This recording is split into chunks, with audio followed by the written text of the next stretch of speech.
Yeah, viewers all over the world, as you already know my name, Ogbuefi, Eze-Ana, Ugochitubelu, Oraifite. I'm an ancient high priest. Abụ m onye isi nchụaja na Ugochitubelu ọdịnala temple. Anyị na-agba afọ gbaa family emedikwazi ọrụ mmụọ dị iche iche. Abụkwazị m onye isi nchụaja na ọdịnala Restoration Evangelical Mission, bụrụ onye mgbasa ozi ọdịnala Igbo. So you can call me a priest or an evangelist. I will answer. My mission is to help people live better life. N'ụbọchị taa n'oge awa nke eziokwu isiokwu nji wee bịa bụ advice for men. Yes, I'm here to tell you, ọ bụrụ na ị bụ a man, ị ga-akaba arụ kwụrụ n'ụkwụ gị n'abụ. Don't give people room to underrate you or to abuse some certain privileges. You must set boundaries. If not, people can abuse your kindness, your emotion. Don't be too emotional. People don't always grant people what they want if actually they don't deserve it. If not, they will see it as weakness. And know people you are sharing your vision with. Not everybody that is smiling at you genuinely love you. It could be from friends, business partners, should be your family members, should even be your partners, whether even wife or people you deal with on daily basis. Don't lose guard. That is my message. I will tell you more about this when we return after important announcements. If you're a child of the temple, HF na annual festival live on September 15th. After I know you are a child of the temple all over the globe ga participate in here. Obugoro na abroad, momune no Nigeria mo ya bia mo na ya bia. HF na na ga chat me he kwesịrị ime annually iji wee support them festival and Saraka Diano and manually. Chat am na WhatsApp. Ke boy HF na muntu ritual anyị nke ọnwa Ọgọst gara aga n'iru. Bosi ikpeazụ nke ọnwa abụsị anyị ga-achịkọta ya na temple. So ndị sonye na nyaba aja ga-enweta nchịkọta ya na their WhatsApp numbers only. As you all know, we started this group ritual over 4 years now. We have massive testimonies. But as you all know, we don't share them on social media because it's not why we are here. Mana mana chukwu na-emere onwe ya. Ya ọ bụrụ na ị chọrọ isonye na ihe ị ga-eme bụ chat m na WhatsApp.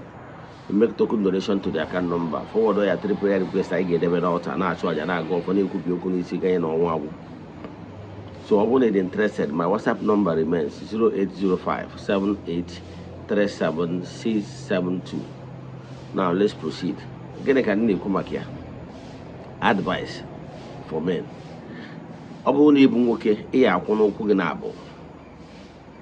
Never you lose guard. Yes. Don't trust too much. Yes. Including your loved ones. Ọtụtụ ndị mmadụ na-eme some silly mistakes. Ha mesịrị abịa na boss na-asị m Eze-Ana kere ihe a ga-eme, but you gave room to those things.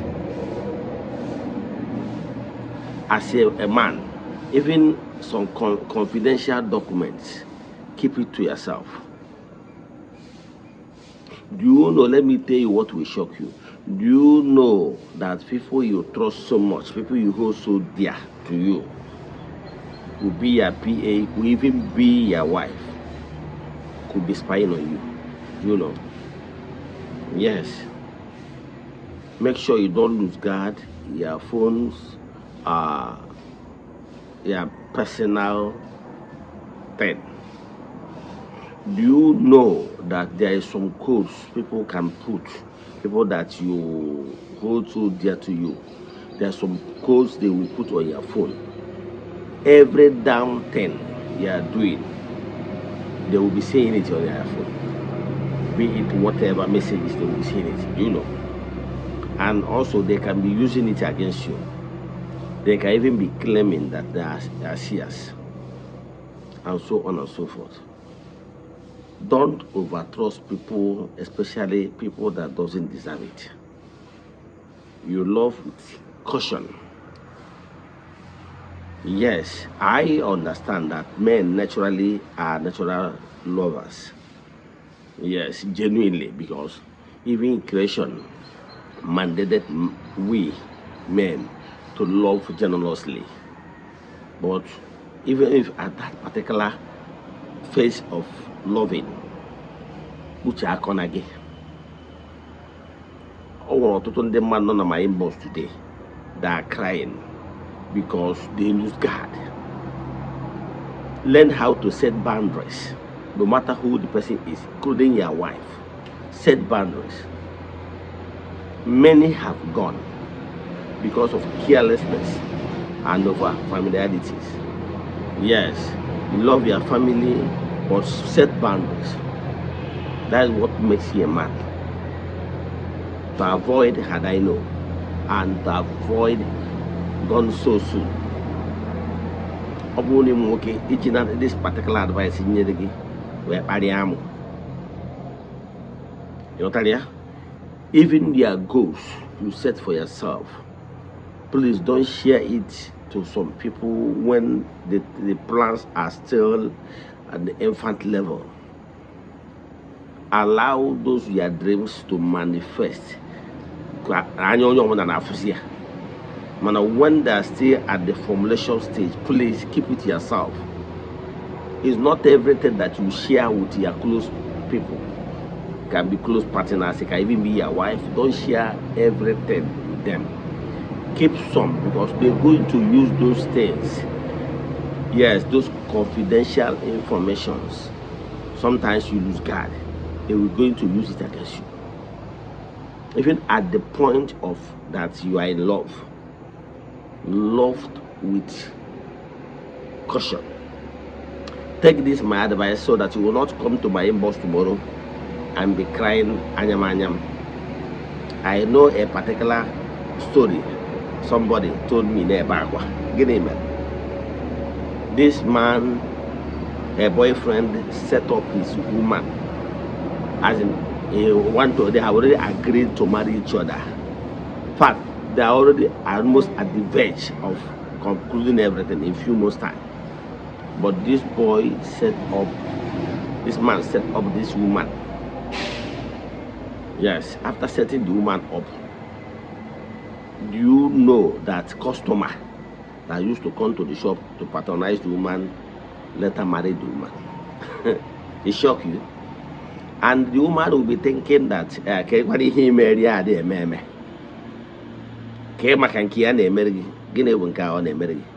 Only access to her honey pot. Never be honey marriage. Therefore, no matter whatever you are doing for a woman, don't expect them to appreciate it. They will always think that so be mindful, whatever you are doing, let it be what you can let go. Yes, many have gone. This guy came to my inbox and be crying, can he hug him? Only set it up with intention, not a build. Going a build for their future. Without knowing that woman doesn't love. To love is for a man. Yes. Okay, say ni here na ebere akwa abro na mmadụ lara nwunye di na nwunye ihe na ewutie no ihe ekwudolo ihe agwara ya bụ nwaanyị wee gbasapụ ụkwụ. My brother, ihe aya agwa ha wee gbasapụ ụkwụ dị too small, because when you are laboring in Alaba, in Port Harcourt, in Abuja, na agba mbọ ka ọ dị mma ka atụ anyị esi wee kwụ house rent, etu a ga-esi menka put your setting mapping plans. Oga, she will be there admiring a non-entity, a lazy boy that doesn't have anything, that will send message in the morning, send in the afternoon, send in the evening, and send another good night message.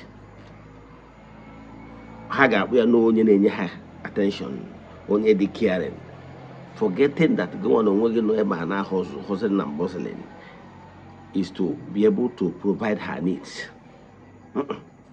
They will tell you no ego, when the chiefs are down, they will tell you the old thing that money is love. Oh, now that's non-entity. Are they shade would they data? But they keep on not to happen. For them, that is love. So higher where tire buribu. You know that, yeah? So what they consider as love, they don't know what is called love. So love is for men. So one working buriya no biggie. Ndị Igbo na-atụ n'usi nkwụsị nke mesie m ọ sị na ọkụkọ na-akpa nri anya ufi akakwana ya ịghọtara ya. So whenever you are hustling for the family and their loved ones, always be careful, be caution, apply caution in all you do. Ka ị ghara ibe ngaramara ka BP ghara ịtụ gị. Ka nkwụsị ebe a. Inwe ajụjụ na nkụzi a ma ọ bụla ịchọ ka agbalị gị family, chat me on WhatsApp 0805 7837672. Let us pray. Ekwem na Chineke.